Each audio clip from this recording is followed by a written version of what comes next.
Hi guys. I'm going to pick up where we left off in the last video where we were talking about energy work. I had covered how within the realm of magic you have all different kinds of sub-disciplines.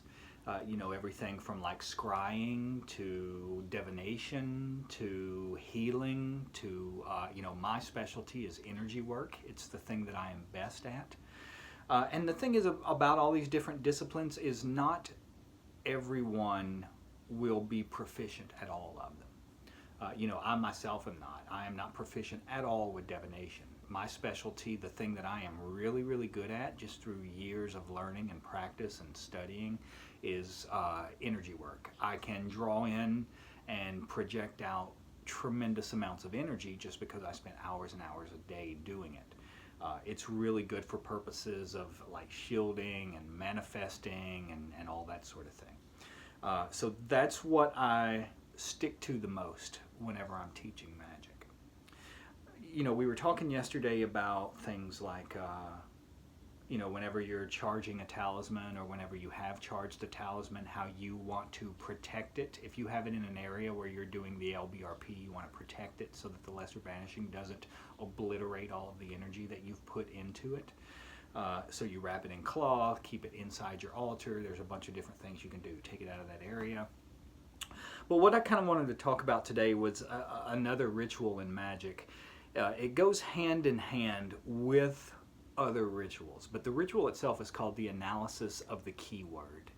And whenever you do this, there's all kinds of physical movements and gestures that go along with it. There's, a lengthy, not super long, but there's a speech that you have to remember that goes along with it. But what you're literally doing when you're talking about the analysis of the keyword is you are calling down the light. You can call down the light on an object, on a person, on a place, whatever it is. There's nothing you can't use this ritual for. But in magic and in the Golden Dawn in particular, they'll say that whenever you call down this light into whatever you're doing, that it animates thought forms, symbols, and geometric patterns. What it does is, these things in and of themselves are just dead matter. You have to ensoul them, as they say in magic. You're almost bringing these things to life, and you're programming them with a specific purpose, a specific intent. But the reason I'm bringing this up, the analysis of the keyword, is because this was something that I learned while I was in prison and that I still haven't stopped using to this day. It's probably like the variations that I developed of this technique are probably some of the most effective yet deceptively simple acts of magic that I have ever discovered. So in the analysis of the keyword, and I highly, highly suggest looking this up. I'm not going to describe to you the entire routine of how you do it the way it's traditionally taught and handed down. Instead, I'm going to focus more on what I started doing with it and how you can use it in all different ways after talking a little bit about what it is.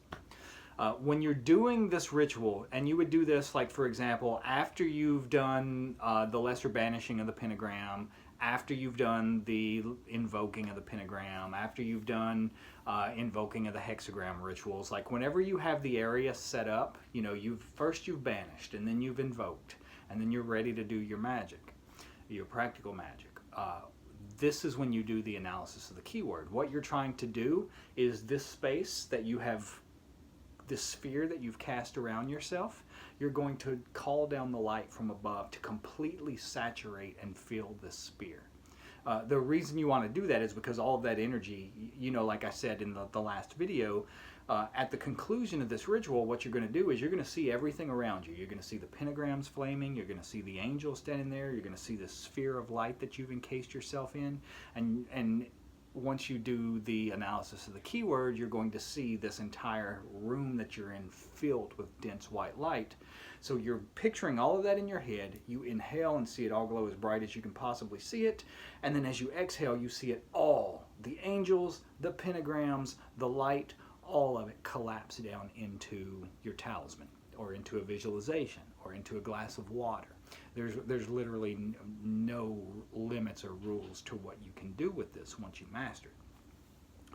But when you're doing the analysis of the keyword, you're basically spelling out the word light in Latin. And you're doing it with physical gestures that when I was in prison, I couldn't do these because they would draw too much attention. So I had to find simpler, easier ways that were just as effective to employ this technique. But for example, you're talking, okay, here is L. You would say L.V.X. So L is the sign of Isis. V is the sign of Typhon or Apophis. And X is the sign of Osiris. What this means, the reason that's important, is because it ties into something I said a while back where I was talking about the word God, how the word God stands for generate, order, and destroy. And that represents like the three aspects of creation. Those are the things that the source of creation does. It generates form, it orders those forms, and then it destroys that order and those forms so that it can generate more. That's what you're symbolizing with Isis, Apophis, and Osiris. Isis is the generation current. She generates things. Apophis is the destructive current. It destroys the old so that new can be born. Osiris is the ordering principle. It takes what the world of form and imposes structure upon it so that we can use it to grow and develop and evolve as a person. But whenever you're doing this ritual, there comes a point in it where you're making these gestures and you're saying like L.V.X. Well, while you're doing those, here's the thing about a lot of these techniques is they don't put the visualizations with the descriptions of the techniques a lot of time. They'll tell you the physical gestures to do and they'll tell you the words to say, but they don't tell you what to visualize while you're doing this. And that's one of the big problems with some of these rituals. So when you're doing this, L.V.X., with every motion, you're supposed to be picturing a white light at the very top of the universe. And with every gesture, you're going to hold it and you're going to inhale. And as you inhale, you're going to see that light at the very top of the universe grow even brighter. So that's the L. And then you exhale as you transition into the V. And then you inhale again as you see the light at the very top of the universe glow even brighter white. Hold it. And then as you're exhaling, you come down into the X, the sign of Osiris. Keep your attention on the light at the top of the universe. Inhale and see it glow even brighter again. Hold it. And then now, during the ritual, you would say, let the divine light descend. And add all of that energy that you've built up above you, that you've visualized every time you've inhaled, every time you've been through this sequence, and you see it glow brighter and brighter and brighter. When you say, let the divine light descend, you see a powerful, dense shaft of light descend from the top of the universe down into your space and completely fill up the room where you're at. Alternatively, you can do that and see the light come down on a talisman. Or you can do that and you can see the light come down in a glass of water. The thing that I learned about this also is that you can do this on other places that you aren't even physically present. Like, for example, say there's a person that needs energy. Say there's a person you're wanting to send some sort of blessing to. You could go through this seeing the light at the top of the universe glowing brighter and brighter and brighter.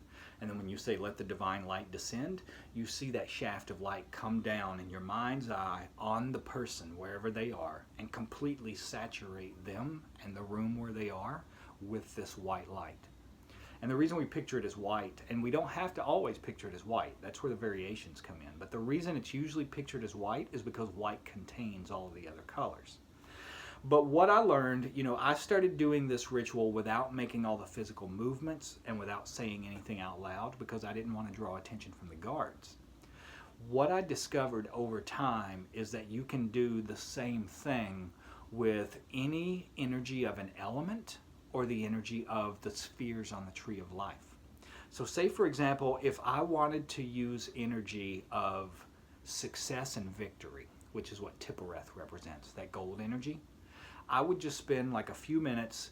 I get quiet, I close my eyes, I direct my attention to the very top of the universe where that white light is, and I see it turn gold in my mind. So now there is a gold light at the top of the universe.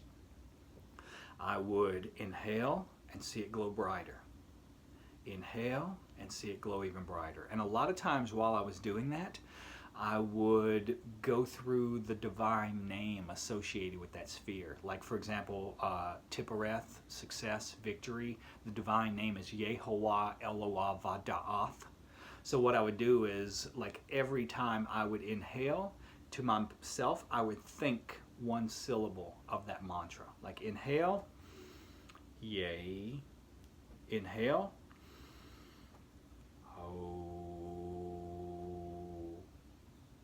Inhale.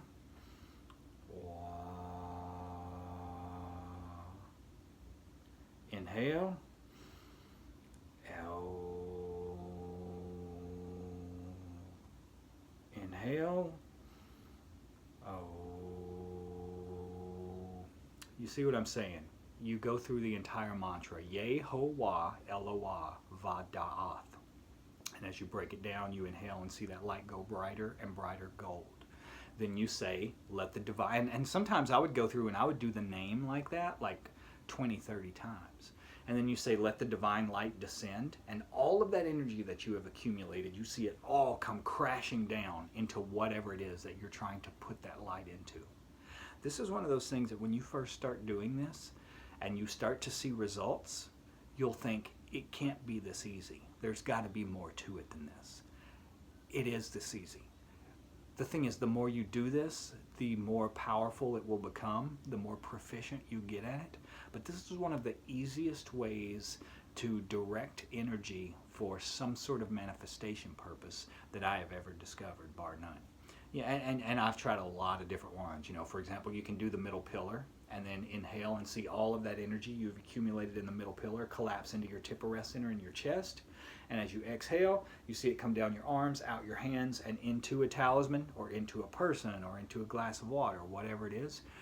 Doing this, the analysis, the variation of the analysis of the keyword works even better. So let's say, for example, you wanted to, somebody needs protection. Somebody you know is in trouble. You do the same thing, only you direct your attention to the top of the universe and you see that white light turn red, because red is the color of the element of fire and the archangel Michael, and that's what corresponds to protection.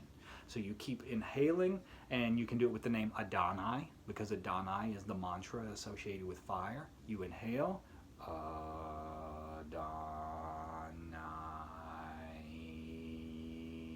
Let the divine light descend, and you see in your mind's eye that red light come down as powerfully as you can and completely, not just circle the person like a sphere, but see it completely saturate the sphere so that they are encased in a red sphere of protective energy that's made of this light that you've called down.